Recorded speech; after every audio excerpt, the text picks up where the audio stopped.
तो दोस्तों आज के इस वीडियो में आपका स्वागत है। मैं हूं सिराज समा और आज मैं आप लोगों के सामने ये वाला वीडियो लेके आया हूं। इस वीडियो में आप लोग देख सकते हैं संसद में असदुद्दीन ओवैसी और अमित शाह आपस में भिड़ गए। आप लोग आगे देखें क्या कहा असदुद्दीन ओवैसी ने, अमित शाह ने क्या कहा। वीडियो को लाइक कर दीजिए, हमारे यूट्यूब चैनल को सब्सक्राइब कर लीजिए, फेसबुक पेज को फॉलो कर लीजिए। तो चले आगे वीडियो देखते हैं। सर हम तो शुरू से बोल रहे हैं डिवीजन, शुरू से तो बोल रहे हैं। आप ही नहीं सुनो तो मैं क्या करूं सर? नहीं, मेरा तो राइट है। हम तो आप स्पीकर नहीं सुनो तो कैसा होगा सर? ना। मैं तो शुरू से बोल रहा हूं डिवीजन करवाइए, डिवीजन करवाइए। ये एक्ट एक्चुअल में 1995 एक्ट और 2013 का अमेंडमेंट आने के बाद अस्तित्व में नहीं, हम कागज पर से निकाल रहे, इतना ही है। और मैं मानता हूँ इसमें विपक्ष सहमत होगा। जो एक्ट रिपील का मैं मूव किया है, मैंने मूव कर चुके हैं। जो 1923 मुसलमान वक्फ एक्ट 1923 का रिपील मैंने का, उसको तो रिपील कर ले। ओके, तो मैं बताऊंगा। ले लो आप जानना चाहते तो मैं बताऊंगा। आप 2 मिनट बता दो सर मैं 2 मिनट बताऊँ सर। वो जाने तो ना नहीं, रिपीलमेंट का रिपीलमेंट भी कमेटी में जाएगा, इसमें क्यों डर रहे? ये सर रिपीलमेंट का ये है सर, मुसलमान वक्फ एक्ट तो कौन सा एक Sir, the Mussalman Waqf Act 1923 was brought into force on 5th August 1923 and applied to the whole of then British India. सुनिए, क्यों वो कानून स्टैट्यूट बुक में रहना ही नहीं चाहिए था। इतना साल रहा, रिपील करना चाहिए ना।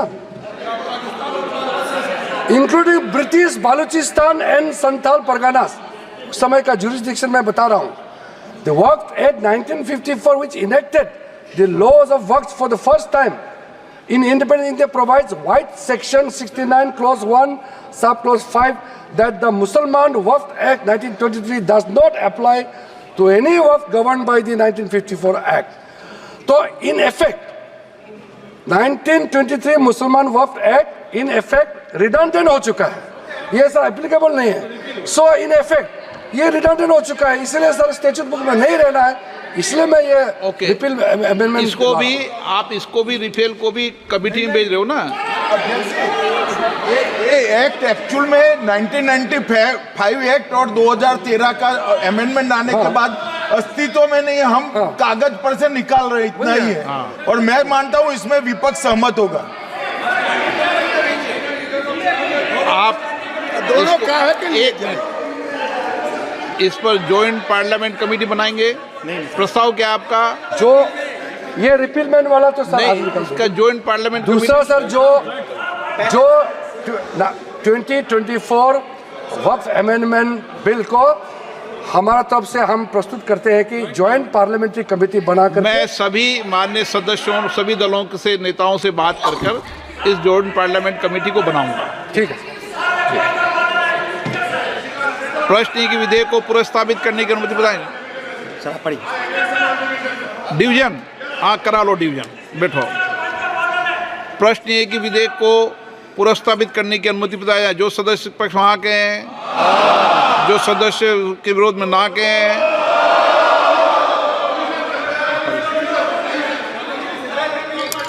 चलो पॉइंट ऑफ ऑर्डर। मैं बिल को प्रस्तावित करता हूँ।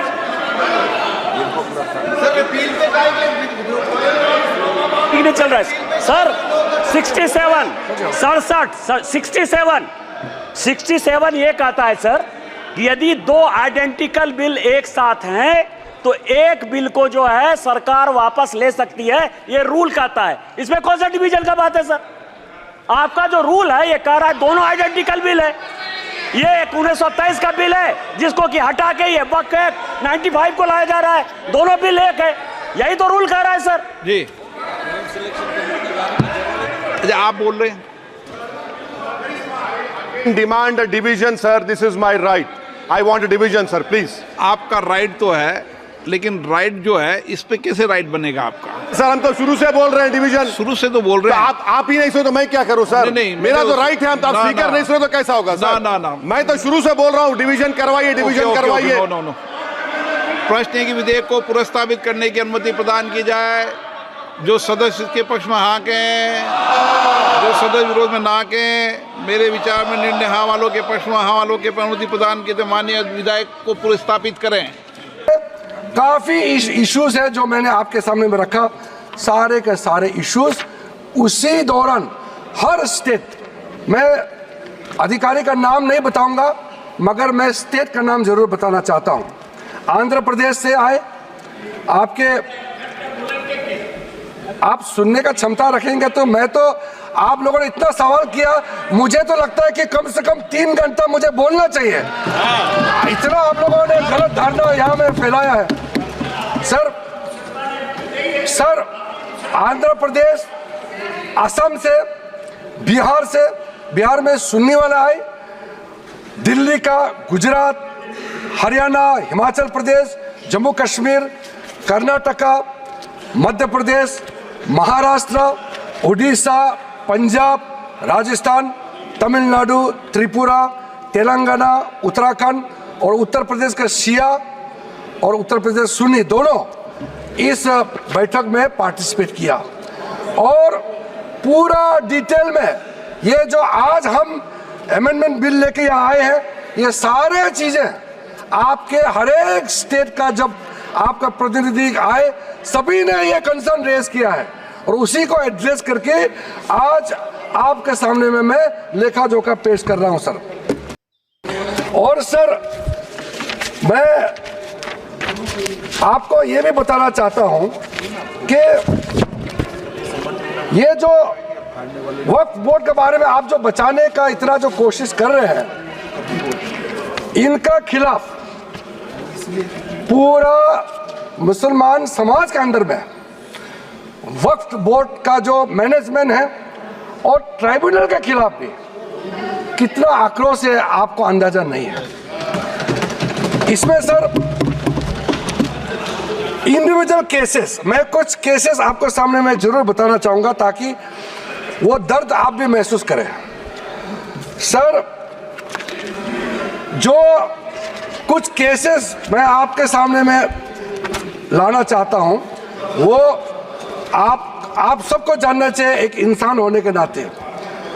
सबसे पहले तो अहमदियास की ओर से कई रिप्रेजेंटेशन जो मेरे पास आए हैं, हमारा मंत्रालय में जो है उसमें खास करके स्टेट वक्फ बोर्ड कर्नाटका, केरला, तेलंगाना और तमिलनाडु, यहाँ से जो रिप्रेजेंटेशन आया है वो हमारा सेंट्रल वक्फ काउंसिल में भी केस है और नेशनल कमीशन फॉर माइनॉरिटीज यहाँ में भी इस केस को दर्ज किया गया है और वो चल रहा है, इसलिए मैं उस पर डिटेल में अभी मैं कहना नहीं चाहता हूँ। दूसरा सर एक इंडिविजुअल केस है बोहरा समाज का। सर मुंबई में एक ट्रस्ट है, 1944 में उस समय हाई कोर्ट ने सेटल कर दिया गया सर, उसका स्टेटस साफ करके रखा हुआ है। और आप लोग सब जानते हैं दाऊद इब्राहिम का नाम, वो उसके आसपास वहाँ रहते थे और वो प्रॉपर्टी सेटल हो चुके हैं। और बाद में माननीय प्रधानमंत्री नरेंद्र मोदी जी आने के बाद महाराष्ट्र के लिए बहुत बड़ा काम शुरू किया और एशिया का लार्जेस्ट क्लस्टर डेवलपमेंट स्कीम का उसी जगह में लॉन्च किया गया है। और ऐसा समय में जो आदमी इस प्रॉपर्टी से कोई लेना देना नहीं, गुजरात में किसी एक ने इस प्रॉपर्टी के खिलाफ में वक्फ बोर्ड में कंप्लेंट कर दिया और फिर वक्फ बोर्ड ने नोटिफाई कर दिया इस चीज को। अब आप सोचिए सर, जो आदमी ना वो शहर में रहता है, ना इतिहास में उस प्रॉपर्टी से कोई लेना देना है, ना वो राज्य में रहता है, कहीं और का है और एक डेवलपमेंट प्रोजेक्ट को कंप्लेन करके वक्फ बोर्ड के माध्यम से इंटरफेयर करके डिस्टर्ब किया। आप सोच के देखिए, और वो कम्युनिटी के लोग जो हमसे मिलने आते हैं उसका दिल के अंदर में कितना दर्द होता होगा। मैं मिलने का समय में मुझे समझ में आ गया था कि ये इसका क्यों सॉल्यूशन नहीं हुआ। दूसरा सर, ये मीडिया में भी सर